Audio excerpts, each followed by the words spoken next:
Now, as the 2027 presidential election approaches, there's a new scramble for control of political power in Nigeria.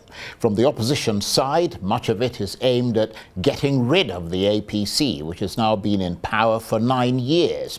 And from the ruling party's side, it's about desperately holding on to that power. So the question is, who will scramble fastest and furthest? The APC has dominated the affairs of this country since 2015, but it is closely rivaled by the main opposition PDP and the Labour Party, which came second and third respectively in the 2023 ballot. But now the two parties appear to view a merger between them and other opposition groups, including the NNPP, as their vehicle for gaining greater political influence in the run-up to 2027 and beyond. Not surprisingly, the APC takes a dim view of this PDP, Labour, NNPP flirtation with each other. And so the political masters of the APC have begun sending out their brigade of spokespersons to ensure that in the public mind, this potential mega merger or alliance is seen as struggling to sustain itself. Well, then the people aren't stupid, are they? Many have seen poverty rise, food production fall, economic growth stagnate, and the violence of insecurity deepen under the APC. So why on earth should they continue to pitch their tent with the ruling party? Well, for more on this, I'm joined now in the studio by the APC Chieftain and former Director General of Voice of Nigeria, Osita Okechukwu. Thank you very much indeed for joining us. Good evening. Sorry, I was out of the country. I didn't know you'd been booted out of office. Not booted out. There was a reshuffle. So it's a turn-by-turn PLC. Well, it's my way of getting your hair to get a bit whiter. But let's talk about the important things, and it's good to see you, by the way. You've been hotly critical of moves by the opposition to try and form an alliance or a merger of their parties to take on the APC in 2027. I mean, I wonder why, given that your own APC party came into existence as a result of such a merger of opposition parties, or is this just political rhetoric on your part? No, to be frank with you, as a progressive, I believe in multi-party system. Because for me, a one-party state is a fetus of monarchy. So I believe in multi-party system. And I also believe in a strong measure that will keep us on our toes. It is healthy for our democracy, it's healthy for our dear country. But the point I'm saying is that it took us about 13 good years before we arrived at a merger on 2013. There were ups and downs until the two big elephants in our merger. That's the credit President Tinubu has. From the one, he told Buhari, I will support you to be president. Let's go into this merger. So he subdued his own ambition. I do not see that happening. There's a big elephant in the room. Well, you're not privy to their private discussions, No, what I'm saying. You're supposing that that is what is happening. I've been in this business, right, on Nigerian politics for the last 40-something years, 1978 to date. We know all the major actors. We were there when some of them joined us, far back in 1988. His Excellency Atiku Abubakar was in customs when we took off. He later joined us about 1988 and joined the PF. And we were in Liberal Convention, some were in what is called the PSP and ANC. We knew ourselves. Alhaji Atiku Abubakar, for instance, and his supporters will never go into a merger unless he's going to be a presidential candidate. Otherwise, the other casual statement he made the other day that if I would support Obi, he gave a caveat, which is stumbling block. Unlike Asiwaju, during our own last leg of merger before 2013, was open to tell President Buhari, look, I'm going to support you, and my people will support you. Even when it came to the day of the convention, and it was agreed that the convention will hold in Lagos, within our camp, the CPC camp, the defunct CPC, there were fears. Repeatedly, the man repeated with his colleague, Pakonde, Buhari, we are giving you all the delegates under our watch. Let's hold it in Lagos. I don't think. If His Excellency Atiku Abubakar could not obey the convention of rotation of president from north to south, I do not see him coming to that terms now, nor his supporters. If he does, too good for us. We're all for going. We are the APC. Luckily for us, President Tinubu has started laying the good foundation for the prosperity of the country. It might be very hard now. But what he tried to avoid, he obeyed the old maxim that if you're into a ditch, don't dig further down. Rather, find a way to climb out. Well, and the climbing out has not been very easy. That's a slightly different issue, and we're going to come to it in a minute. But it's very interesting the way that you've explained the point that you're making and the differences between what you saw, the sort of the mood in the parties and the way they cooperated with each other in 2013, and the difference that you see in today's world. But you admit, though, that because clearly if merging will help them put up a formidable opposition to the APC and potentially topple it from power, then many people would say that's a jolly good idea, because if anything, it gives the people a potentially winning choice, either with the APC or the new super party. And that's, you don't have any issue with that. I quite agree that it is more advantageous to us in the APC if you have a strong opposition. Guess what? A strong opposition puts you on your toes. The little mistakes you I thought in Nigeria, a strong opposition leads to the toes of the opposition being broken by the ruling party. No. Because that's what you tend to see in Nigeria. Guess what? Hammers. When we took off with the merger, it was the merger success that attracted people like His Excellency Abubakar Atiku, His Excellency Kwankwaso, His Excellency Bukola Saraki, His Excellency Rotimi Amechi. It was the success of merger that attracted them, rather than repulse. It does attract. And for us in the ruling party, if we see them, if there's any misstep we could have taken, which is human, we'll do everything to avoid it, because we know there's a man in the next door with capability. Because we agree that when you adopt the new liberal policy of government had no business in business, you are going to lean more on the private sector, that there will be hunger in the land. Because the freebies, the stomach infrastructure will not be addressed as it could have been. So for us, we are looking forward for their merger to come to fruition, and the earlier the better for us, so that it will be our own guardrail. We are human. Well, I mean, you seem to be dispensing a lot of energy talking about this, because I mean, you actually wrote a press release about it, which is what got our attention when you sent it through. But some would argue that rather than try to attack a possible merger of the opposition, which is not yet clearly off the ground, so you're agitated because you're trying to scuttle it before it gets off the ground, shouldn't you be focusing on your own party and whether it's keeping its promises to the Nigerian people? So far, we are doing so. We are doing so, as I told you.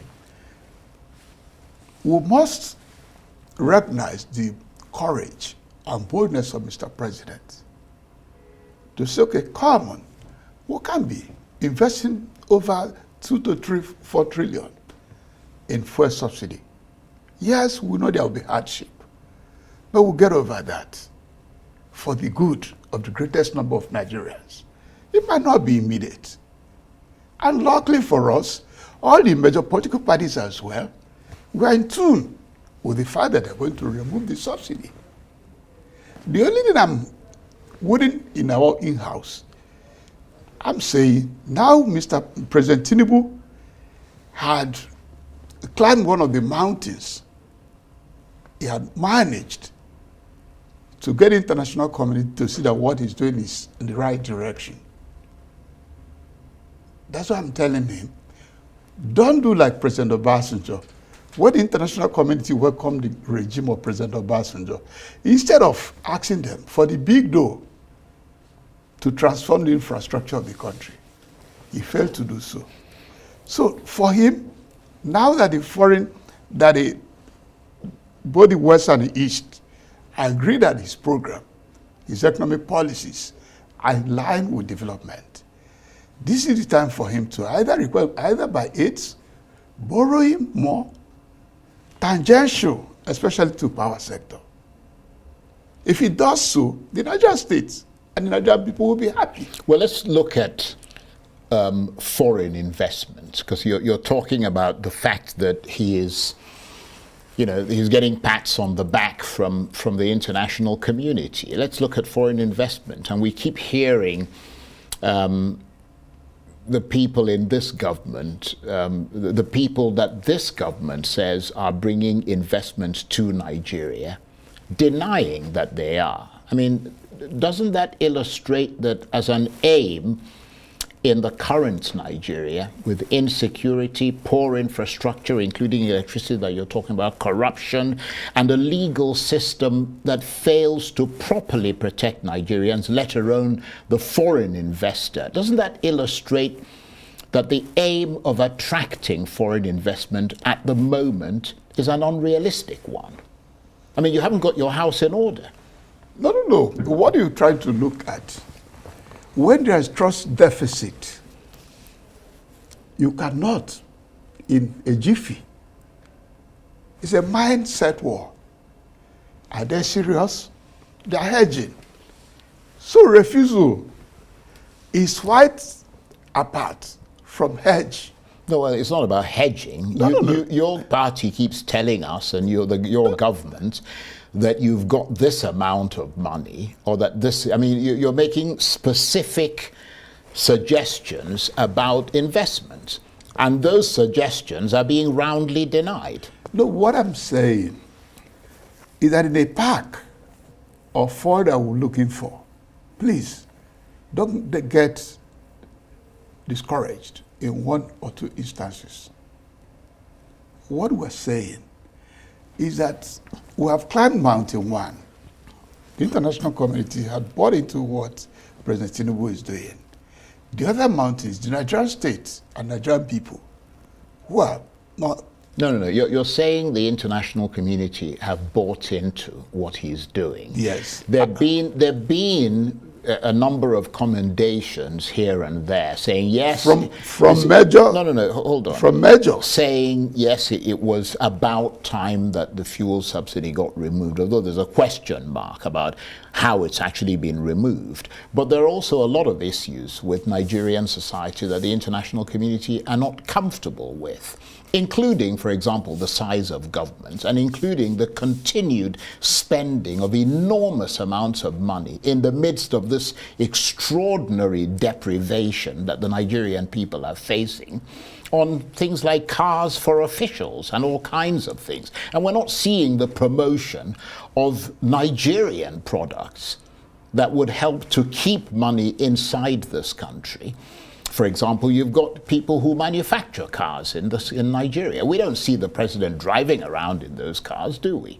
We don't see him promoting those cars across the continent of Africa. And let's look at the APC's renewed hope agenda, or perhaps I should call it a slogan at this stage. I'm sure you're aware of the scale of suffering of the Nigerian people at the moment, with inflation galloping, prices of food items being unaffordable for most people.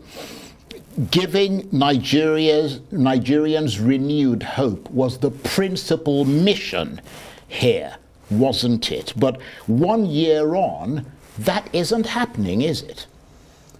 Let me start by letting some of the issues cleared. Number one, Mr. President didn't buy any new vehicle for himself. What he has is the vehicles he made in the villa.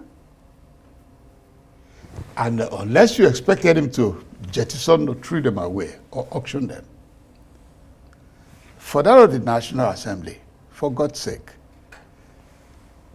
you can't get all the pieces together in one jiffy. You are just forming a government.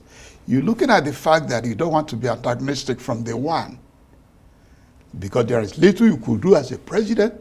No matter how powerful you think the Nigerian president is, there's little he could do if he doesn't have the buy-in of that arm of government.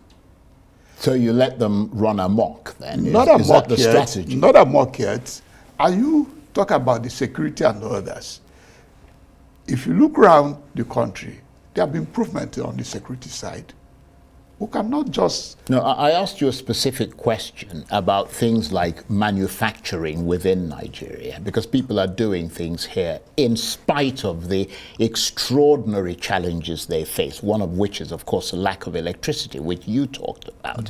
I haven't seen, perhaps you can enlighten us, and perhaps we're wrong, but I haven't seen the president traveling around the world promoting innocent motors, for example, across the world, across Africa. I mean, the people, we're getting into the free Africa trade zone and all area and all the rest of it. A lot of African countries actually get aid from Nigeria, but we don't see that aid attached to the purchase of Nigerian manufacturing goods and all the rest of it. And that is part of that cultural shift and that visible example that if we see the president doing it, that will actually give people, not just physically, but psychologically, a sense of renewed hope. It's being done already. Please, if you have time, go to any of the barracks, especially the military. Both the big officers, the G5 model that is type look like the G5 of Mercedes. It's what most Nigerian senior military officers what about are riding on. What about the executive? I mean, the armed forces make their own decisions. Don't leave the National Assembly, as I said. I didn't say National Assembly, but I I'm said saying, the federal executive. I'm saying that the innocent motors, more than any other car, is found in the military and police forces. And you know they are not number one or two. And they are a large number. And if you ask yourself as well, the innocent motors sometimes do not meet up with the request.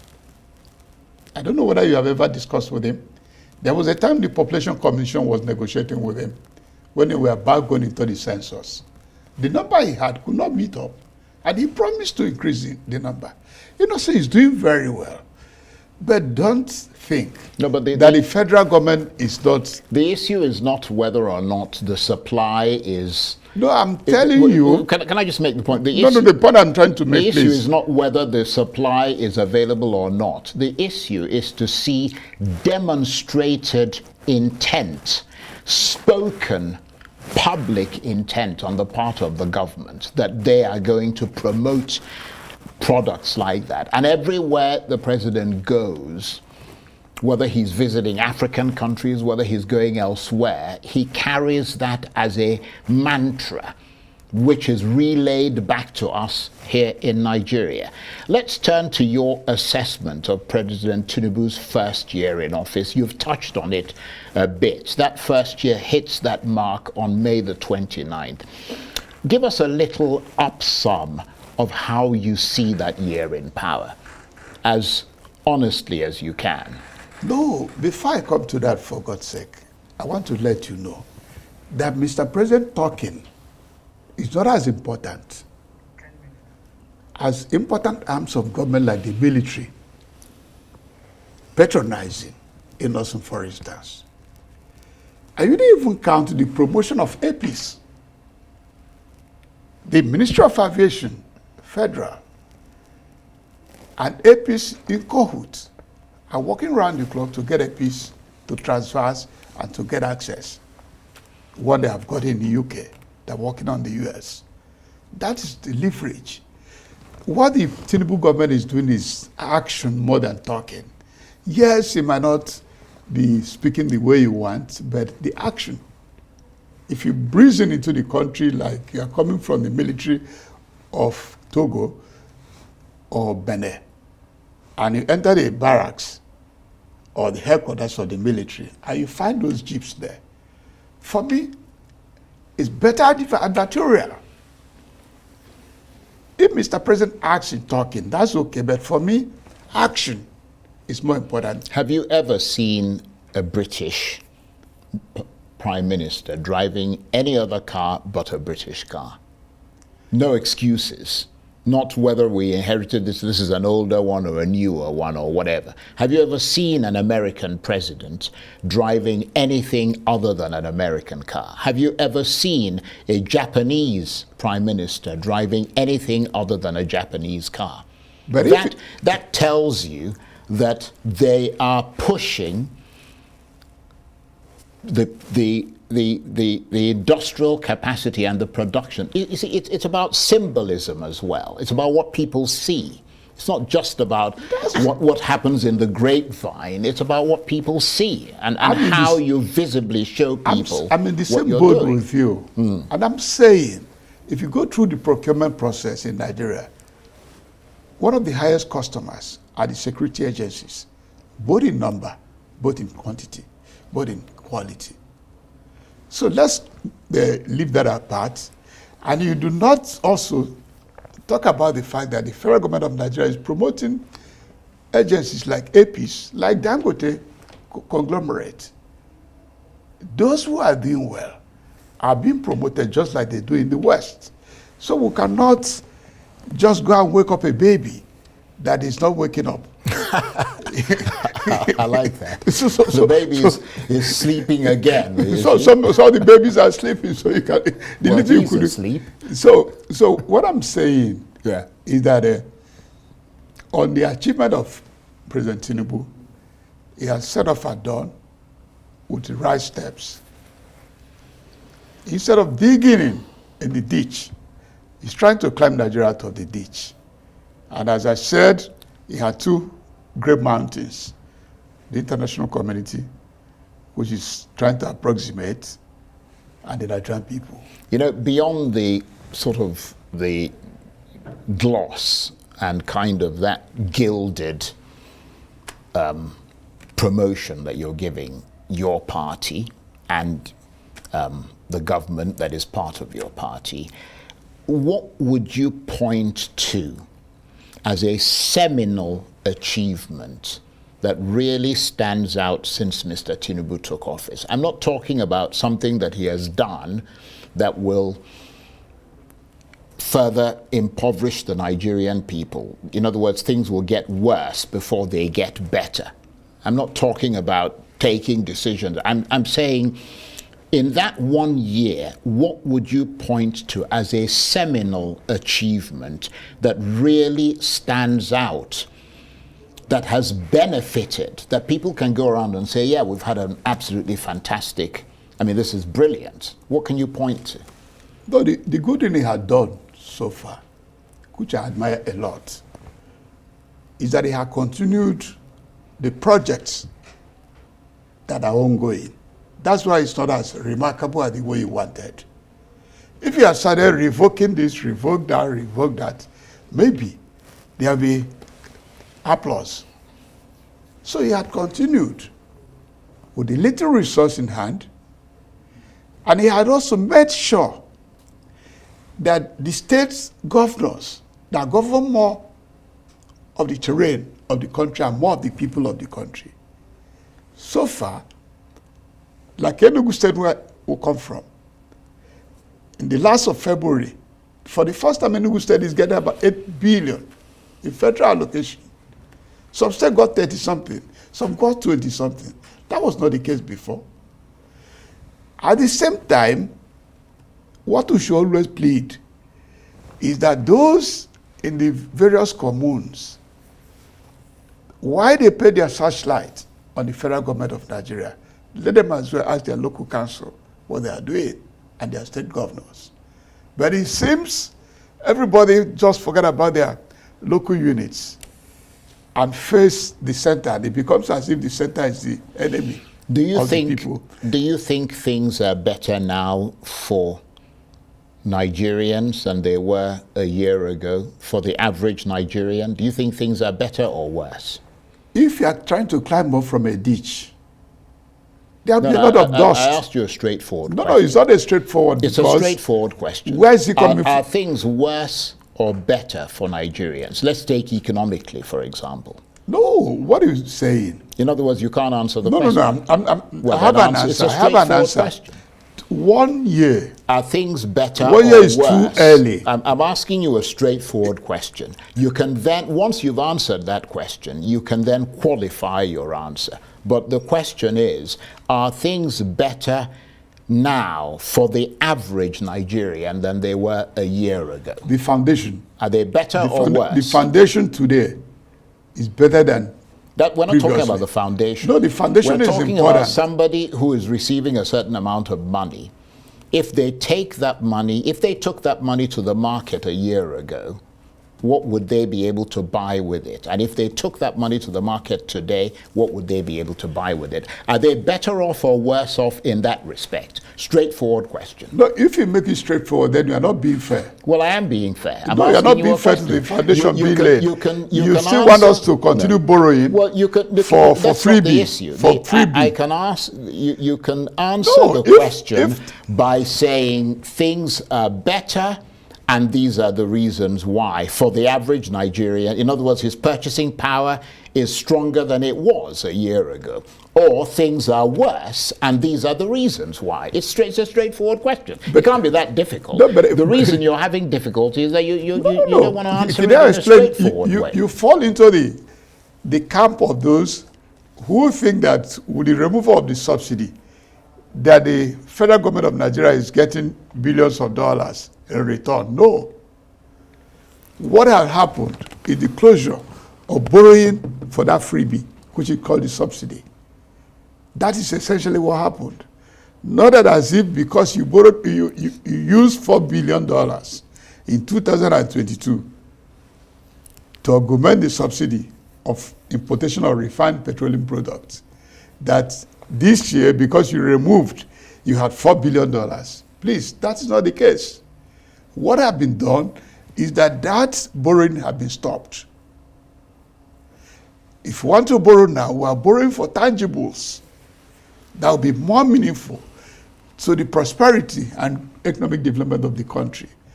In passing that trajectory, there's nowhere. There will be inflation, there will be poverty of multidimensional type, and there will be hardship. What you will not ask yourself is how we planning to take care immediately of those hardship that descended on the people, because you've removed what will not help our children's children, not even ourselves. That is the difference. So you admit that the situation is worse for Nigerians? For now, yes. Right, okay. Do you think that from a policy perspective, it's simply not going well and you need to change direction?